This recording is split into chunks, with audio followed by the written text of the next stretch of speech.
Have you ever noticed how a bad breakup literally hurts? Like you actually feel an ache right in the middle of your chest.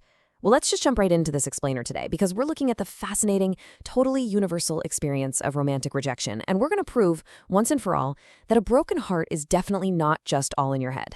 It's actually this profound biological event. Whether you're currently nursing a fresh wound yourself or you're just really into human psychology, understanding the nuts and bolts of a breakup is going to completely change how we think about healing.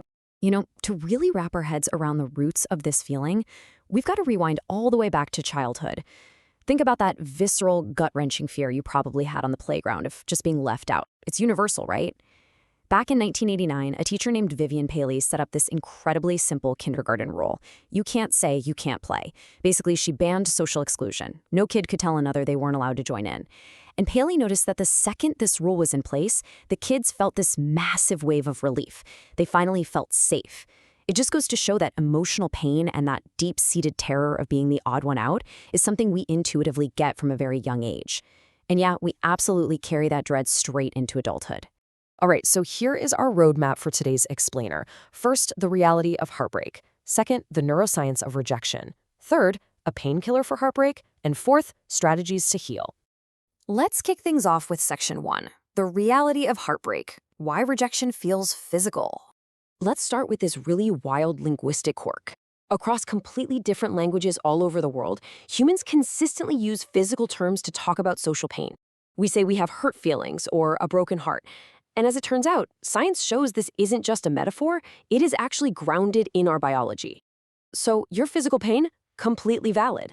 When people say their chest literally aches after a nasty breakup, they are not making it up. Researchers have documented this real condition called Takotsubo cardiopathy, mostly known as broken heart syndrome. When you go through extreme emotional trauma, your body basically panics and dumps a massive flood of stress hormones. And these hormones can actually stun your heart, temporarily weakening the left ventricle, which is your heart's main pumping chamber. This triggers severe chest pain and shortness of breath that genuinely mimics a heart attack. So your body is quite literally physically reacting to losing that relationship. And the crazy thing is, that physical response doesn't just stop at your chest. Let's look at the brain. In this one fascinating study, researchers put young adults who had recently gone through unwanted breakups right into an MRI machine. When they showed them pictures of their exes, their midbrain reward systems lit up like a Christmas tree. That means, neurologically speaking, they were still totally in love and craving that person, even though logically they knew it was over.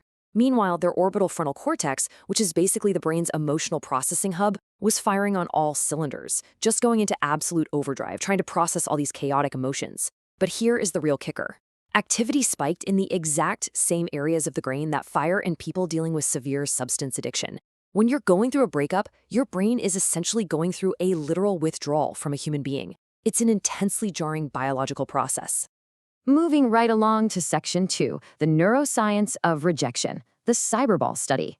So why on earth would human biology evolve to make a breakup feel like drug withdrawal or a physical injury? Well, it all comes down to mammalian survival.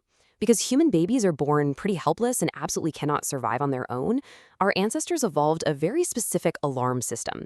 Back in our evolutionary history, getting separated from the group basically meant certain death. Put simply, back in the hunter-gatherer days, being unfriended meant being eaten by a saber-toothed tiger. So to keep us safe, our social attachment system essentially piggybacked directly onto our physical pain system. Our brains evolved so that getting separated from the tribe triggered the exact same distress signals as getting physically injured. It's a brilliant, if super painful, evolutionary trick that forces us to stay connected so we survive. Check out the neural overlap highlighted in these scans. This is the visual proof of that survival mechanism we just talked about, courtesy of Naomi Eisenberger's famous cyberball study. So participants were put in an MRI machine and played a basic virtual ball tossing game with what they thought were two other real people. Then suddenly, the other players, which were actually just a computer program, stopped throwing them the ball. They intentionally, socially excluded them.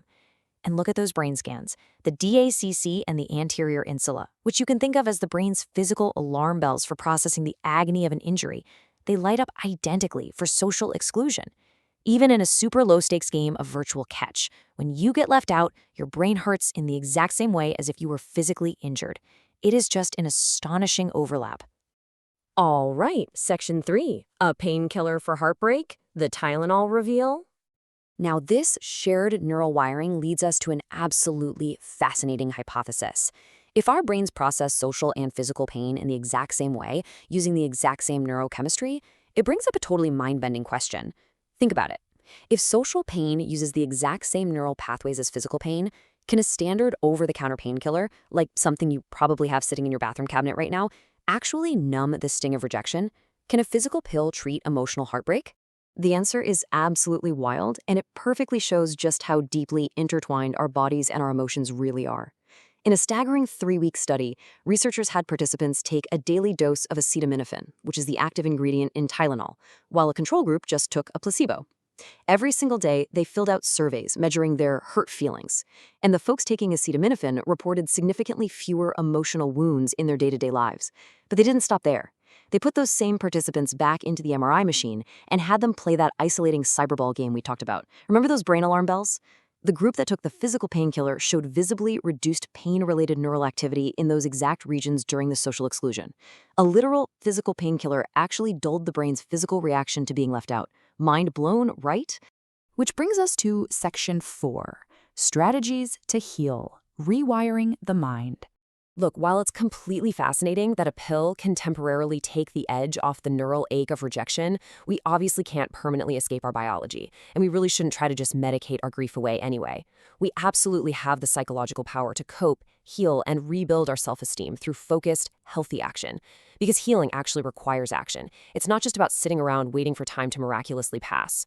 According to clinical data, almost 70% of people in therapy successfully rely on tangible self-care and clinical tools. That's why 69% of individuals use things like worksheets, goal tracking, and journaling to deeply process their grief and actively rewire their emotional responses, rather than just talking in circles. So, what do those tangible actions actually look like? Well, here are 6 structured steps that basically act as your psychological first aid kit. First, validate your emotions. Don't bottle them up, grab a notebook and journal it all out to release that pressure. Second, stay present, but look forward. Make a vision board for your future goals so your brain actually has a new reward to get excited about. Third, prioritize basic self-care. I know it sounds super basic, but a lack of sleep literally spikes your cortisol levels, making the physical and emotional pain so much worse. Hydration, nutrition, and rest are absolutely the bedrock of emotional regulation. Fourth, connect with loved ones. Social connection is the biological antidote to the pain of loneliness. It tells your brain you're safe in a tribe. Fifth, connects with yourself. Take yourself out on a date, pick up a new hobby, and rediscover who you are outside of that past relationship.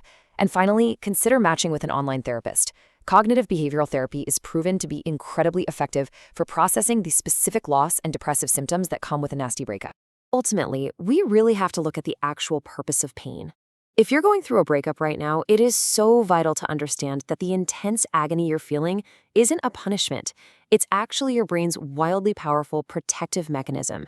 Just like touching a hot stove teaches you to instantly pull your hand back to prevent worse damage, social pain is designed to guide you. It's rewiring you to seek out healthier, stronger, and far more secure connections in the future. It's a harsh but incredibly effective biological teacher that's just pushing you towards something better. So, I want to leave you with this final thought. Now that you know the neuroscience behind why a broken heart hurts so physically much, and now that you know it's really an evolutionary survival tool, not a personal failure, how are you going to use these strategies to reframe your next rejection? How will you use this very physical pain as the ultimate catalyst to emerge even stronger? Thanks for hanging out with me for this explainer, and I really hope you take these tools and go build a wonderfully connected future.